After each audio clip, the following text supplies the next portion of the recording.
Next, oh god damn it, the Dudley Boyz come out and they cut a very, very, very long promo, and they insult, well, let's be honest, everyone in the building. Everyone in the building. This fucking shit goes on and on and on. Almost starts right in the front row. But if you've seen the Rise and Fall of ECW DVD, yeah, there's a tiny bit of this.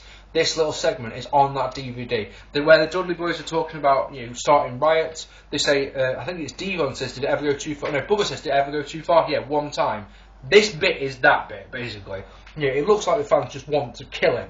It would be entertaining. It would be, honestly, because some of the stuff that Bubba, especially the insults he comes out of, are fucking great. But it's so long. And if that isn't enough, yeah, if that isn't enough, Joel Gertner then gets the mic. He cuts a long-ass, rambling promo that goes on and on and on and on. All this, basically all this, yeah, I'm going to stop talking about that bit now. It lasts for 12 minutes. 12 minutes. 12 minutes! I'm paying for this! It leads to this. Spike Dudley and Boyz Mahoney defeated the Dudley Boyz in an awful match to win the Tag Team Champions. And if I haven't seen enough of it already, Boyz Mahoney cuts a promo when they get in the ring. Oh, let me tell you about this match though. Brawling at the start, which leads to Spike eating the ring bell, which busts him open. Bubba uses a cheese grater on Boyz, so he's busted open. Then Boyz uses the grater on Bubba, so he's busted open, which is nice. They brawl in the crowd where Spike does a balcony dive. Eventually they go back to the ring where the Dudleys hit the faces with power bombs, including Bubba hitting a super power bomb off the top rope. Double neck breakers get two for faces. Acid drop by Spike while Boyz hits Devon with a nutcracker sweet. 3D is counted into a double pin for the win. Yay! Match was crap and boring and crap. 3D for Boyz and Spike, and then the Dudleys set up flaming tables, and oh mate, let me tell you something, right? They hoist up Boyz Mahoney to powerbomb him through the flaming table and miss the flaming table. Can you believe that? They completely, it's not like he just goes through a bit of the table yet, they completely miss the table. Spike obviously gets planted through it, and then they all stand around because Spike Dudley going through the table was obviously a cue for someone to come out, and they're like, right, come on, where is he, where is he, where is he? New Jack's music eventually hit, and eventually he comes out and owns the Dudley Boyz. But you know, you're just like, God damn, this was bad. This was bad, bad, bad, bad, bad.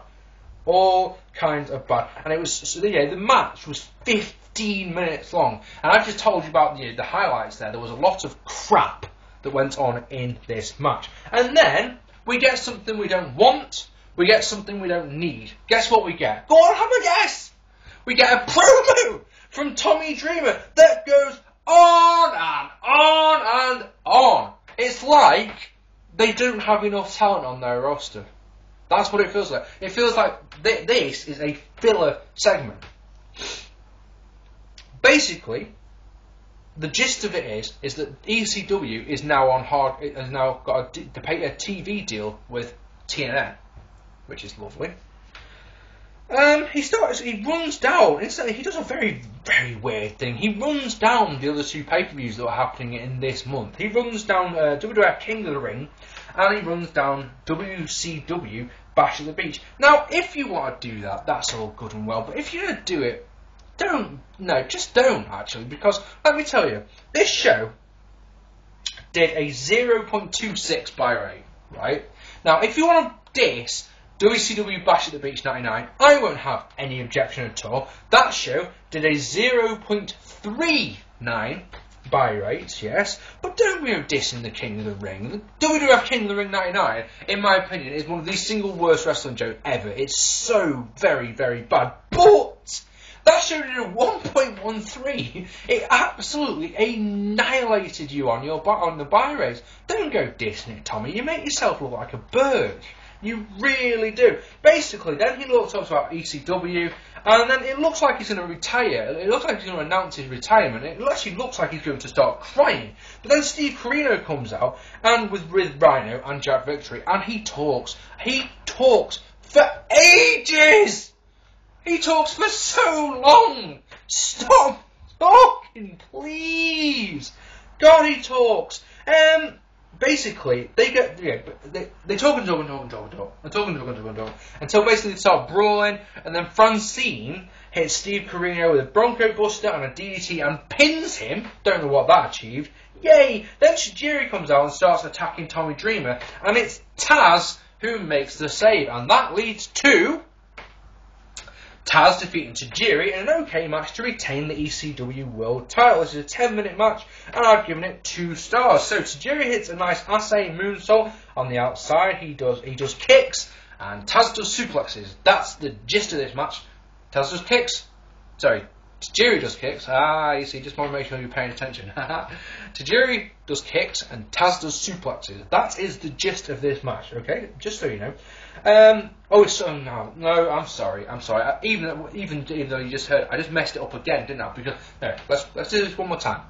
Tajiri does kicks, and Taz does Tazplexes. There we go. Got it right in the end. He does a perfect capture suplex, for example. Nice enzuigiri by Tajiri. Super belly to belly by Taz, gets an ECW chant. More kicks by Tajiri. He goes up top with Taz, pushes him off onto Corino, who is on the ramp. He takes out Rhino and Victory and powerbombs Tajiri on the ramp. Capture suplex to a conveniently set up table. Then Taz goes to chases Corino. He chases Corino backstage. When he comes back out, Joey Styles just starts screaming to go wide, right? And whatever Taz is doing, because they go to the wide shot, we can't see it. Whatever Taz is doing is going to get them thrown off the air. That's what we know. We don't know if they... I assume Taz wins. I can't say for certain because I don't know. The match is okay, but goddamn, that was a weird ending. Really strange ending. City Centre living, eh? And sirens going off. So, then we're into the main event. It's Geraldine and RVD defeated Lance Storm and Just Incredible in a good 3-star match. I'm not, like this one a lot. Don't think it should be the main event. I always think that a title match should be the main event, but whatever. So, we've got nice back and forth between Lynn and Credible at the start. A good tombstone reversal sequence. Because, of course, both Just Incredible and Jerry Lynn use a tombstone or power driver variant as their finishing moves. So they do power driver reversals. Then some nice groundwork between RVD and Lance Storm. RVD controls. He then tags in like Jerry Lynn, who plays the face in peril, taking a chair to the face and a sit-down powerbomb. Nice pinning sequence between Lynn and Storm. Then Credible comes in and gets a 2 off a razor's edge. Storm comes off the top with a chair, but Lynn dropkicks into Storm's face. That didn't look very good at all, I'm afraid. DDT by Lynn and a hot tag to RED. He owns Storm. He knocks Storm to the outside so that he's on the railing and does a leg drop off the railing, off the apron, onto Lance Storm. That looked nice.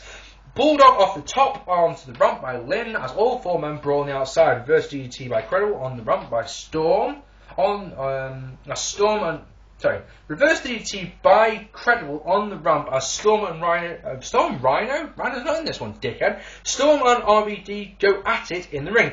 Fonzie sets up a table on the outside which can create Credible eventually, and I say eventually, it takes about 5 minutes, but eventually ends up on.